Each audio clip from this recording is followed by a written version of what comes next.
I think anyone in the Parliamentary Conservative Party who thinks that they can topple another leader and not expect the electorate and the press and everybody else to sort of scream them out of office is deluded. And they just need to wake up, smell coffee, realize that for better or worse, because of a sequence of events, they've ended up with Rishi Sunak. He has many strengths. He's a thoughtful, intelligent, hardworking man. He's clean living. He understands economics and global finance better than most people on the planet. He is well placed in a sort of slightly nerdy, unassuming way, if you like, to sort of make the case over the next year that the biggest challenge facing Britain, overcoming economic challenges and taking advantage of economic opportunities, are best handled by him. I must confess, I was watching the press conference earlier thinking, Rishi Sunak inherited this policy. It was designed, flaws and all, by his predecessor and 2 Home Secretaries ago. Just given your proximity to this story, how do you feel he has allowed himself, or why do you feel perhaps he's allowed himself to become hostage to it? I think at various stages, whether a policy has worked politically because it shows that you have intent, that you take an issue seriously, that you're determined to be tough, there's a certain short-term advantage to that. But at the end, with a year left to run, you have to show that the policy actually works. And there has been mounting doubt, clearly, very, very publicly, that this policy may not be viable. The courts may not sort of allow it to happen. And because of that, not many people, if any, will end up going to Rwanda. Now, as far as I understand it, there are better people than me. Clearly, there are distinguished lawyers who think that what the changes are that are being brought in now will actually make the policy passable in the court. And if that happens, then there is the opportunity maybe to sort of get people on planes and off to Rwanda before the election. But if the courts shoot this down, they're in a very, very tough place. Do you get the sense that there are letters of no confidence going in? That there is such a strong feeling on both sides here, from the right of Rishi Sunak and to the left of Rishi Sunak in his party, that this isn't going to work, that letters are going to go in? I think anyone in the Parliamentary Conservative Party who thinks that they can topple another leader and not expect the electorate and the press and everybody else to sort of scream them out of office is deluded. And they just need to wake up, smell coffee, realize that for better or worse, because of a sequence of events, they've ended up with Rishi Sunak. He has many strengths. He's a thoughtful, intelligent, hardworking man. He's clean living. He understands economics and global finance better than most people on the planet. He is well placed in a sort of slightly nerdy,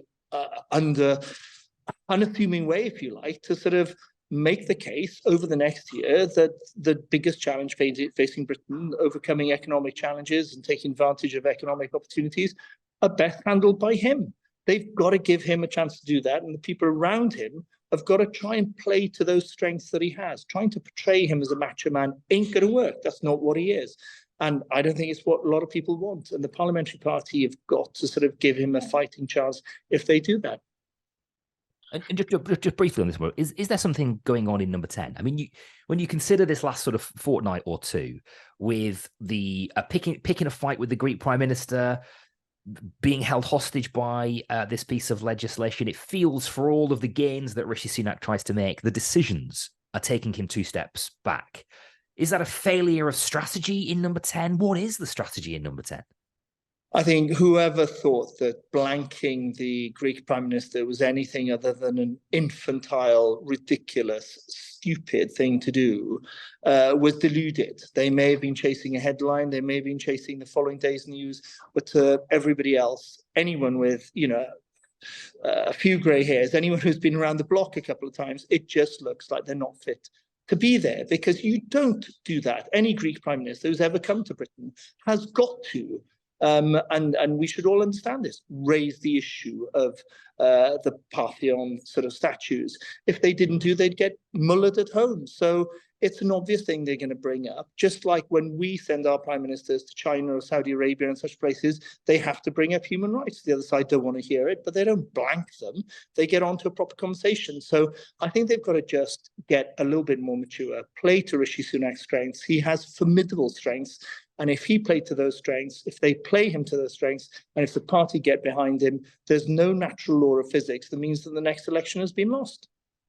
Okay, let's talk about your former boss. We've been watching him today, Guto, as you have as well, giving evidence to the COVID inquiry. He's been quite apologetic. He was yesterday, but has also today defended most of the criticisms against him. What do you think he's sorry for?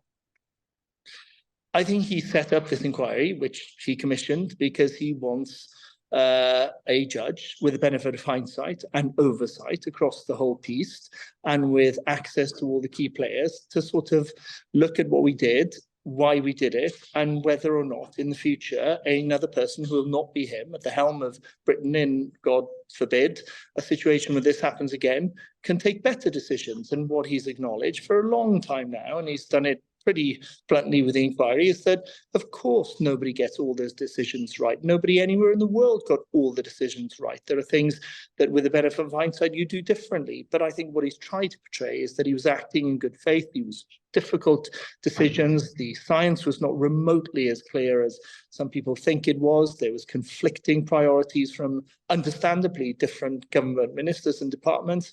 And he at the top had to weigh up all these things in decisions that, with the decision to close down the economy, for instance, was a £400 billion call. And there aren't many people on the planet who have to make a call like that. It's a lonely place, and nobody should feel sorry for him for that. But it's, the idea that you prevaricate a little bit, that you test the arguments extremely aggressively, that you may have second thoughts over the course of a few days over a £400 billion call.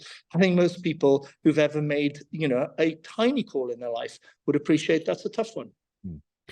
All those things are true, Guto, but it does strike me that this inquiry isn't telling that kind of a story. It does appear to be telling a story of a number 10 operation that was bamboozled, actually, bewildered in Boris Johnson's own words by the science, in some instances ignored the science, acted by Boris Johnson's own admission too slowly, and then when they did act, very often made the wrong decisions. Would you, as we sort of reflect on that, would you agree with the assessment that's been made at this inquiry already, that for all of Boris Johnson's strengths in campaigning, that he was the wrong man at the wrong time? No, that was a quote from somebody who should have never been in number 10 himself, not remotely capable of being a grown-up director of communications, and slagging off a man who gave Lee Kane, wasn't it? the opportunity of a lifetime. Yes, not a reliable witness, one would say, in a court of law. Neither was Dominic Cummings, whereas what I think Boris has shared with the inquiry today we have had quite a lot of different testimony from lots of different people, some civil servants, some politicians, some advisors, and they all do seem to paint a very similar picture. I don't think that's true. I think what we see is a man who, understandably, when taking a billion pound call to shut down the economy, wanted to test the arguments very aggressively, did not come to a swift decision in 10 seconds, and then went to bed and slept soundly that night. He woke up thinking, was that really necessary? And as for the science changed on the nature of the transmission of the virus, whether people should wear masks or not, whether that made any difference, whether schools should be shut down, or whether young people were immune from this, whether we should close our borders. The science was all over the place in the early stages. So the idea that somehow there's this clear path that eluded the politicians because they were not sort of capable of seeing it is just preposterous. Just briefly, it's Rishi Sunak's turn on Monday. If you were advising him, how would you tell him to approach this COVID inquiry? Again, he had at the time part of the jigsaw. He was making the case for not destroying the economy in certain industries within it. The eat out, help out thing, is much maligned now, but at the time there's a danger of the whole British hospitality industry going underground. And if people understand and appreciate that that's what motivated him as Chancellor Exchequer, it would be a pretty intolerant person to say, in his shoes, you wouldn't have done something very, very similar. My fear for him at the moment, he's got bigger problems with his, party, and their capacity for self-harm seems to know no bounds. Just one final question, Guto. You've probably seen, doing the rounds today, a clip of a BBC newsreader accidentally giving a middle finger down the camera, accidentally caught live, and it's gone sort of semi-viral.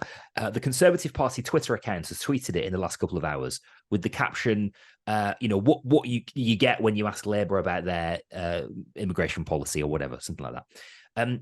Conservative MPs and critics and supporters of the Tory party alike are suggesting that it was a a distasteful thing for them to tweet? As a comms guy, you've probably seen it. What's your take? I haven't seen it. I've been out and about. My view as a human being of these things is it could happen to a lot of us there, but for the grace of God, we could all be, caught off guard. And the WhatsApp messages spewed out to the inquiry shows the dangers of that. But I think in this situation, a situation like this, the best thing is to put your hands up, come clean, vaguely explain what has happened, apologize for any offence caused, but keep a sense of perspective and move on. But what do you think about them? They've tweeted a picture of the newsreader and with a caption, the sort of official Tory party Twitter account, and some people are saying that it is just a distasteful thing to have tweeted. I don't think that should be a priority for people in politics and people in power at the moment. People are worried about how we overcome the £400 billion bill we have from COVID, how we grow the economy, how we give opportunities to the next generation, how we clear the backlogs on things. And I think the more they concentrate on that, the more the British public will appreciate them, or at least stop loathing them.